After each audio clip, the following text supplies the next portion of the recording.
এক কিশোর ছেলে পুরনো ছেঁড়া কাপড় পরে বাসায় বাসায় খবরের কাগজ বিলি করত। পড়াশোনার খরচ চালানোর জন্য সে হাড় ভাঙা পরিশ্রম করত। একদিন তীব্র রোদে খবরের কাগজ বিলি করতে করতে সে প্রচন্ড ক্ষুধার্ত হয়ে পড়ল। তার পকেটে ছিল মাত্র কয়েক টাকা, যা দিয়ে তার এক বেলার খাবার কেনাও অসম্ভব ছিল।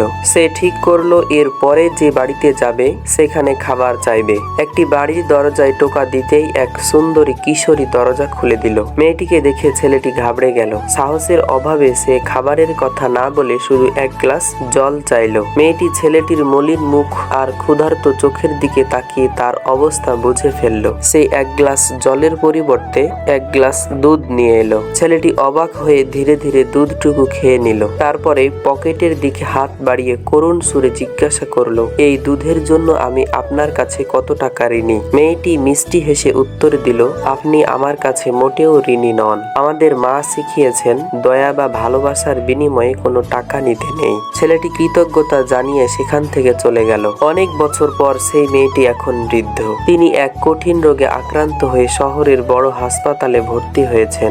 স্থানীয় ডাক্তাররা তার রোগ সারাতে ব্যর্থ হয়ে শহরের শ্রেষ্ঠ বিশেষজ্ঞ ডাক্তারকে তলব করলেন। সেই বিখ্যাত ডাক্তার যখন রোগীর ফাইলটি হাতে নিলেন এবং দেখলেন এই মহিলাটি কোন শহর থেকে এসেছেন, তার চোখ এক অদ্ভুত চমক খেলে গেল। তিনি তড়িঘড়ি করে মহিলার কেবিনে ঢুকলেন এবং তাকে চিনে ফেললেন।